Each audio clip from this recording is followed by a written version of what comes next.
Saya mohon izin, saya mau bicara dulu tentang reproduksi pria dulu, karena kita tidak sama dengan kita. Kalau mungkin punya anak perempuan lebih mudah kan? Ya, menstruasinya itu menjelaskan menstruasi lebih mudah bukan? Ya baik, saya izin ya. Ya Mbak Wiwi, minta tolong dulu organ reproduksi pria, ya. Sama-sama kita harus tahu secara anatomi dulu, oke? Ya ini punten maaf ya, kita harus tahu.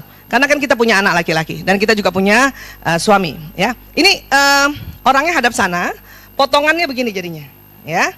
Ya, potongannya kayak gitu. Inilah reproduksi. Pada laki-laki Allah berikan organ reproduksi itu di luar rongga tubuh, di luar rongga tubuhnya, ya. Wanita organ reproduksi semua di dalam rongga tubuh, ya. Mereka di luar, kita semua di dalam. Ya, lah itulah sebuah soulmate-nya, itu belahannya itu maksudnya, ya itu keserasiannya. Kebayang nggak kalau laki-laki semua di dalam? Nah kan makanya saya tanya, itulah keserasiannya, ya, iya. Ini sebentar ya, ini namanya testis, oke? Kita tadi sudah sepakat bicara tubuh manusia bahasa Latin atau bahasa medis agar lebih universal, ya, dan tidak aneh. Daripada saya ngajarin, Bu, ini biji, nah kan nggak enak. Nah tuh ibu ketawa tuh, waktu bilang testis nggak ada yang ketawa. Bilang biji aja, udah gemes banget. Makanya pakai salah satunya, kenapa kita pakai bahasa kedokteran supaya ya nggak senyum-senyum aneh. Ya. Ada dua, sebagaimana juga pada wanita indung telur ada dua, indung telur sebutnya ovarium ada dua, ya. Cuman kita punya di dalam rongga tubuh, pria di luar ada dua. Makanya pada bayi yang lahir itu dokter anak harus pada laki-laki dia cek testisnya dua apa satu. Kalau satu, oh dia harus lihat dari atasnya masih ada, oh jangan-jangan masih agak ke atas, diurut dulu sedikit. Atau masih tertinggal di atas ini, makanya ada yang dioperasi, ya. Tapi ada juga yang memang nggak ada, cuma satu. Kalau cuma satu, maka ya kemungkinan nanti mandulnya lebih tinggi, ya kan? Karena tentu produksinya kurang, ya. Ya, disinilah nanti, ya, ada berkumpul sperma, ya. Dari mana? Dari sini, dibuatnya di sini oleh Allah, ya. Nanti kumpulnya di sini. Ini ada jadi ruang itu memang bentuknya berongga, ya, supaya sperma kumpul di situ, ya. Dua testis itu bisa menampung antara 200 juta sampai 500 juta sperma. Sperma itu kecil-kecil, masya Allah. Ya, kecil-kecil sekali, ya. Itu ukurannya 0,05 mm dari kepalanya sampai ujungnya. Kalau bentuknya ya mirip-mirip anak kodok gitu, ya, tahu ya, berudu ya, masih ada lihat anak kodok sini. Nah, ya, tapi anak kodok itu panjang. Ini cuma 0,05 mm. Kalau ibu yang senang riset barangkali sampai rumah lihat penggaris, ya Allah, milih 1 mm segini. 0,5 segini, 0,05 seberapa? Ya, pentul kita bun, yang ujung ini bun, ya, bisa sampai sebanyak ini, itu adalah kumpulan 100 sperma, baru bisa bikin kecil ini pentul gini, ujungnya gitu, ya, ini sampai bawa pentul di kepala nih, supaya bisa membayangkan, ini 200 juta sampai 500 juta. Dan semua itu bakal manusia, ya, diproduksi. Ya. Laki-laki nanti kalau spermanya sudah penuh, ya, udah. Nanti dia keluar lewat ini nih, ini panjang. Nih sudah penuh, keluar lewat sini, ya, dia akan lewat ada namanya vesica seminalis. Di sinilah dikasih cairan. Nanti dia jalan ke sini, keluarnya sama di uretra atau saluran di sini. Jadi saluran kencing dan saluran keluarnya sperma pada pria jalannya sama. Kalau wanita ya, jalan kencingnya dan jalan lahir berbeda. Ya, ini sama. Kalau kencing dari mana? Kencing dari sini, kantong kencing di sini. Keluarnya ada pintunya juga di sini sendiri, tapi pas sudah persilangan ini dia sama. Bu Aisyah, bisa bersamaan nggak itu? Kencing sama sperma keluar. Tenang Ibu, tenang. Saya tahu arah pertanyaannya. Allah Maha tahu. Allah akan buat sedemikian rupa sesempurna mungkin. Nggak sama, nggak bersamaan antara air kencing dan sperma keluar, karena ada pintunya di sini. Ya, pintunya itu biasanya dikelilingi namanya prostat. Pernah dengar prostat? Ya, itu pintunya. Jadi mana dulu yang mau keluar? Kencing dulu kah? Atau air mani dulu keluar? Ya, punten maaf, makanya pada saat hubungan intim suami istri, terkadang suami kita merasa, aku pipis dulu ya, gitu. Jangan juga, ya pipis.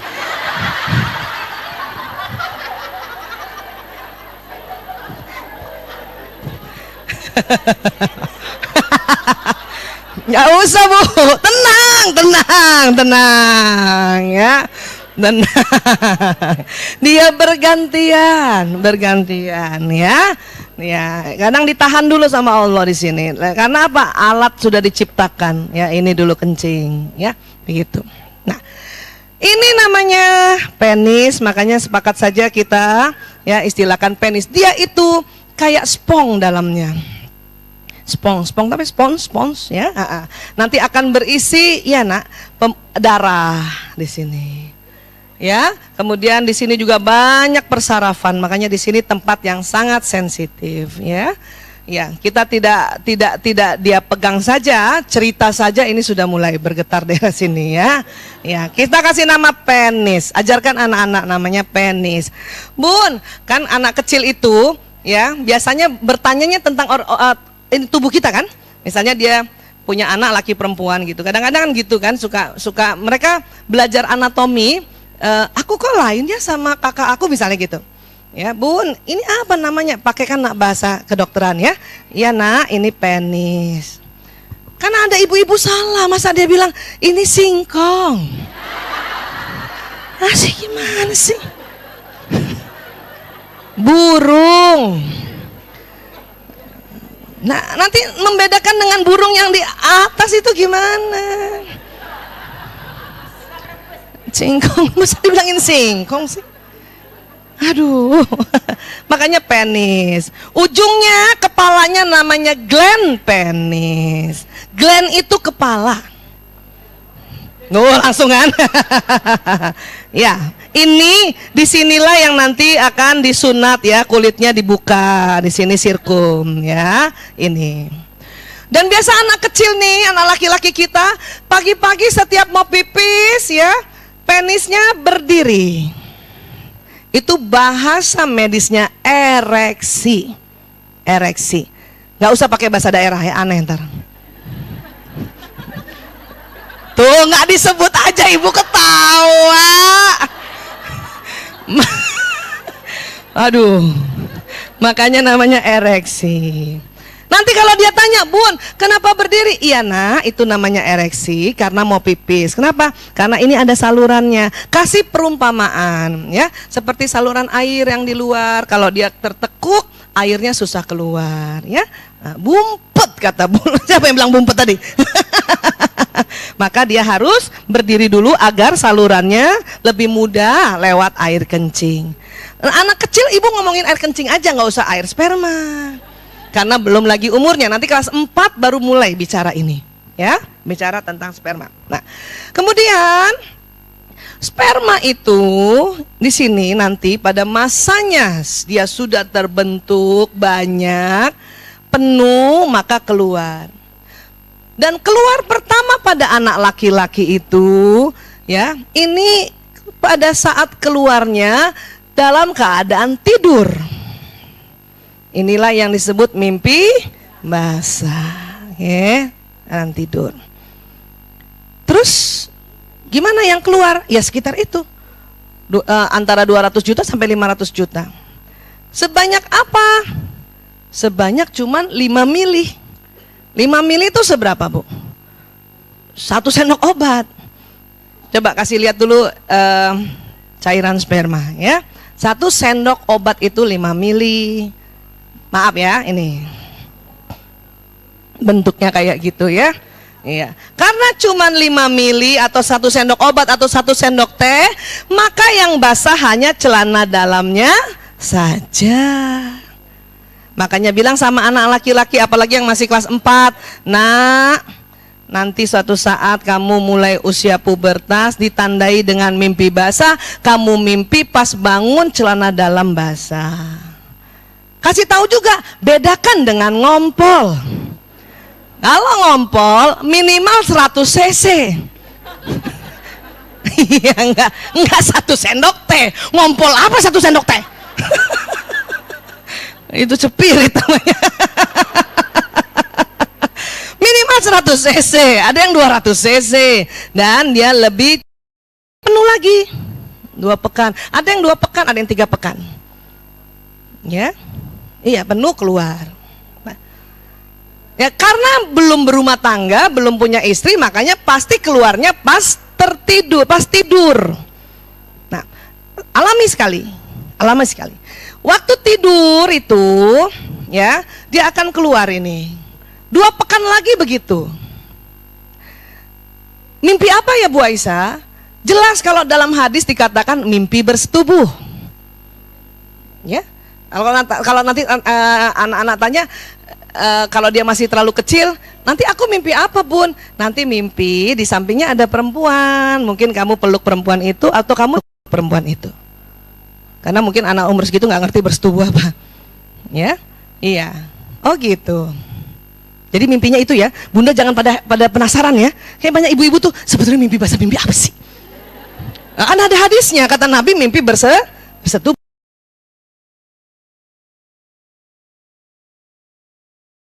Bisa keluar juga dalam keadaan tidur tanpa mimpi. Tanpa mimpi. Dia akan keluar juga. Nah, kalau sudah begini bagaimana? Kalau sudah begini, sebetulnya yang paling penting adalah setelah diberitahu bahwa kamu sering ya, itu kalau dia udah pergi sekolah, masuk kamar mandinya, tempat bajunya itu lihat.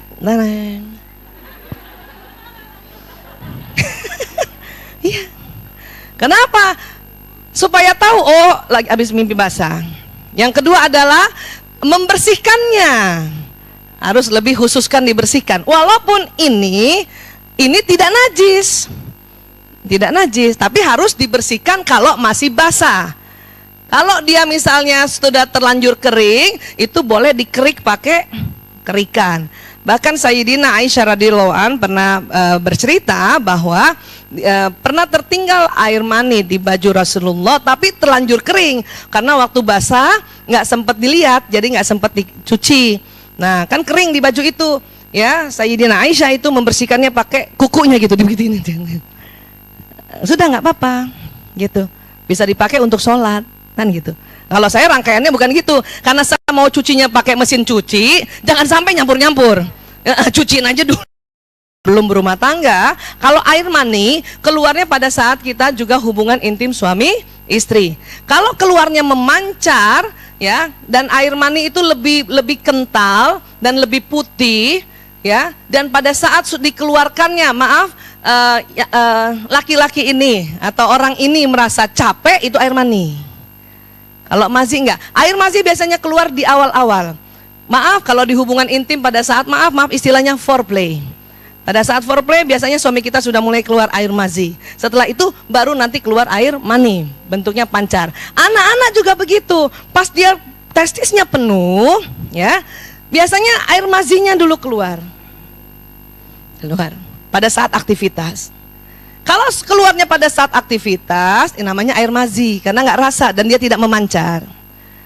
Dan kemudian dia harus sholat zuhur, maka ya air mazinya hanya dibersihkan saja, boleh pakai tisu basah, ya, atau kalau dalam hadis Rasulullah dipercik air. Habis itu wudhu dan sholat. Tidak perlu mandi wajib. Ini sebetulnya yang mau kita ajarkan anak-anak agar dia tetap selalu dalam keadaan suci dari hadas besar, karena ini hadas besar. Ya, bukan apa-apa ajaran kita, kencing saja kalau nggak dibersihkan sungguh-sungguh jadi masalah. Makanya disebut dosa. Kenapa? Karena jadi masalah, bisa jadi infeksi, bisa nanti jadi macam-macam, itu nanti penis mereka. Ya, nah ini juga itu sebetulnya yang penting. Dan ingat, tidak bisa cuma sekali doang diajarin anak-anak ini.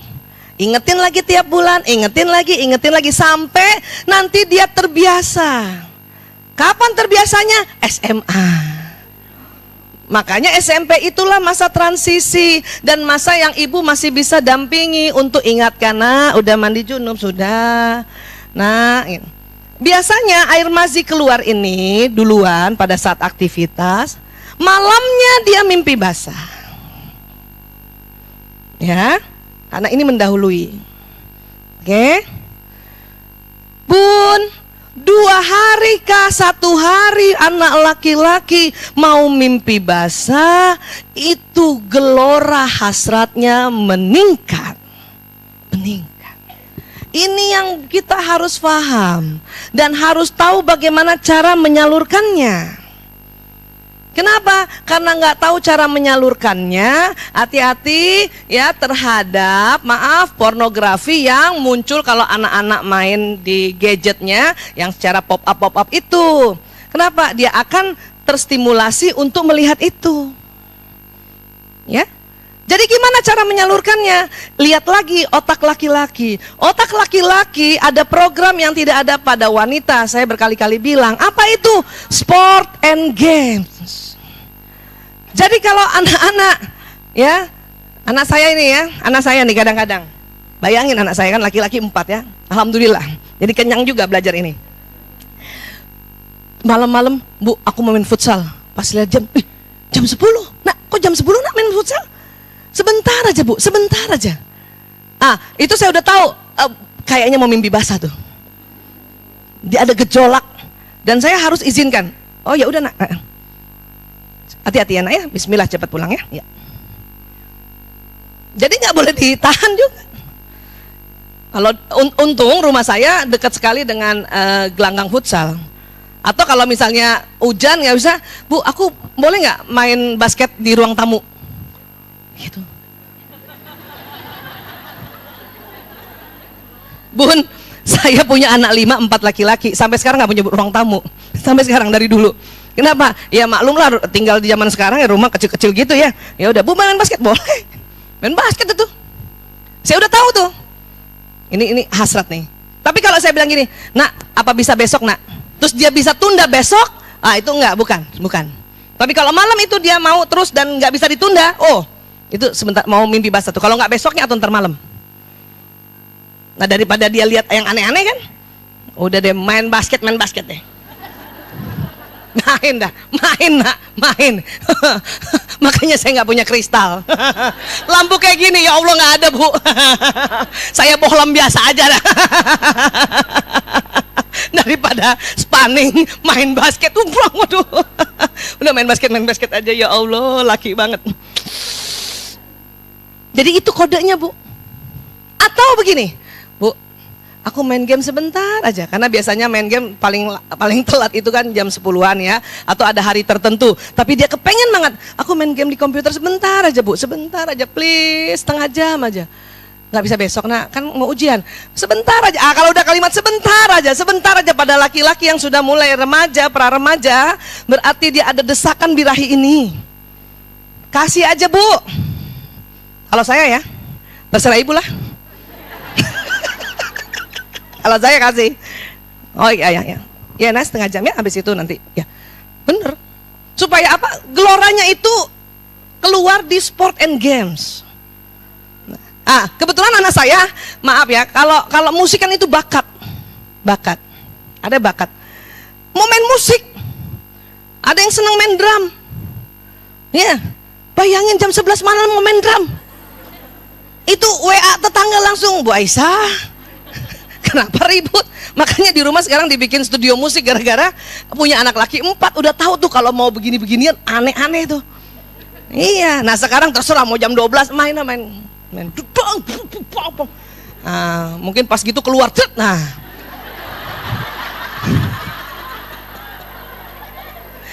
Ya kan selamat Bu, selamat daripada dia yang lihat aneh-aneh.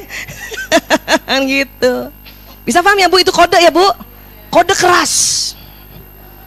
Tapi jangan juga pas anak Bun aku main game sebentar aja, nego dulu, besok aja ya nak. Ya Bu, aku mau main futsal malam ini, besok aja, nego dulu. Tanya besok aja ya nak ya, besok siang pulang sekolah. Kalau sebentar aja itu kode tuh, kasih izin. Kalau saya kasih izin. Tapi nggak usah juga mau mimpi basah ya.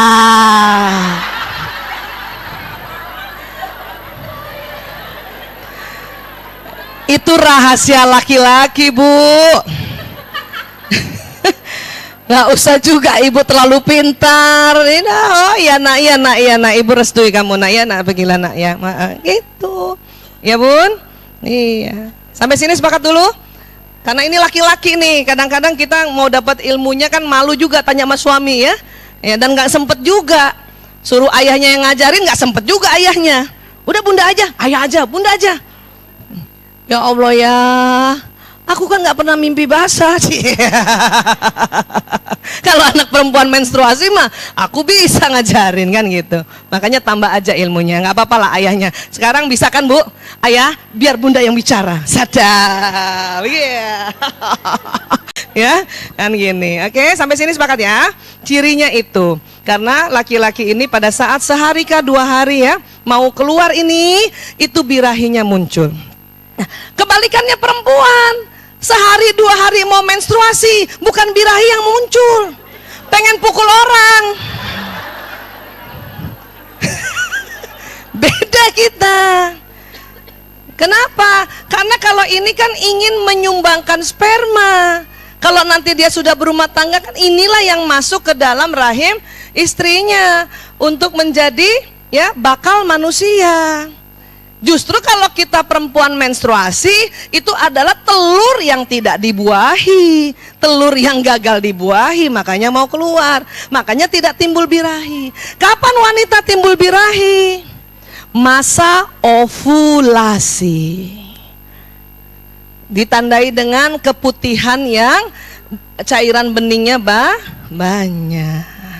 Kapan ovulasi itu? Siapa yang sudah mulai rajin kalau setiap hari pertama mensnya ditandai ya. Nah, berarti masa ovulasi itu biasanya didapati di setengahnya antara mens hari pertama di bulan, misalnya bulan yang sebelumnya dengan mens hari bulan berikutnya di tengahnya. Kalau misalnya durasi menstruasinya itu antara hari pertama ya, bukan bersih ya, hari pertama dengan hari pertama 24 hari, di tengahnya itu ovulasi. Hari keberapa berarti? 12. Tapi nggak cuma 1 hari, tenang saja, ada 3 hari Bun.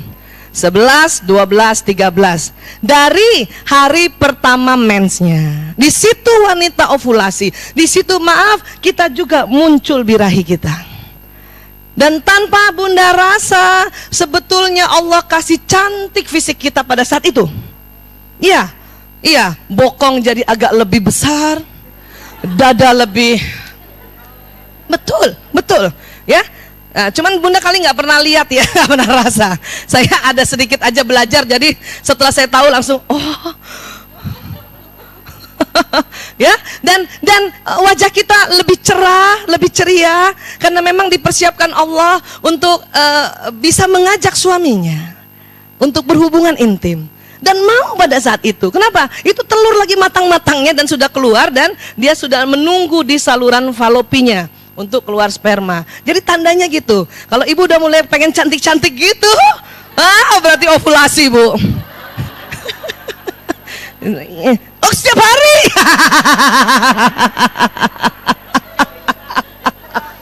Bun, ya, saya sih kepengennya juga tiap hari gitu ya. Tapi ternyata nggak bisa ya, nggak bisa. 2-3 hari moments tuh, ya Allah, lihat cermin aja males, ogah, mukanya jelek banget. Kalau saya udah lihat, ih muka saya jelek, mau moments. Makanya gara-gara itulah jangan pengen mukul orang juga. Lihat muka sendiri jelek. Nggak kepengen, yang biasanya pergi kerimbat barangkali, yang biasanya pergi facial, nggak kepengen sama sekali. Ya, malas banget, malas. Ini saya lagi malas-malasnya karena premenopause mensnya sebulan 2 kali. Ya kan gitu. Tapi sebelumnya saya ingat dulu, ya Allah kalau udah mulai cantik ini tuh nggak tahu kelihatannya semua agak lebih satu size lah. Tambah satu size itu. Tapi sayangnya tidak permanen. Beberapa hari dia turun lagi satu size. Ya, itu secara alami memang kita Allah siapkan untuk jadi sangat menarik di depan suami. Ya, depan suami. Makanya kalau untung di rumah kita nggak suruh pakai jilbab syar'i ya depan suami ya. Biarpun tambah satu size nggak kelihatan. Pakai daster yang cantik gitu ya. Nah, jadi kalau nanti suami udah mulai ngelihat bunda jangan lihat dia.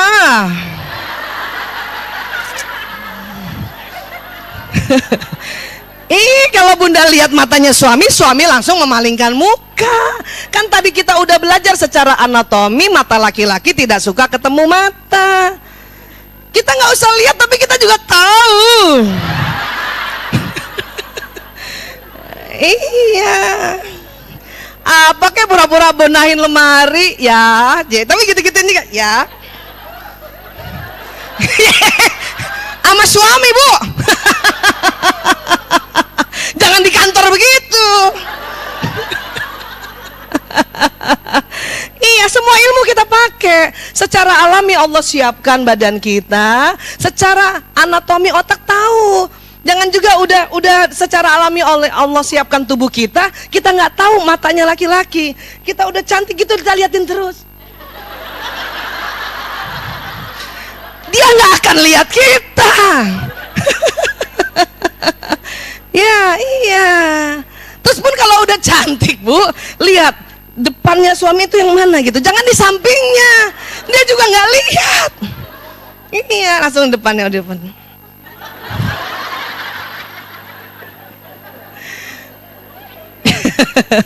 Iya, pakai itu ya. Karena itu kaitannya sama reproduksi, oke?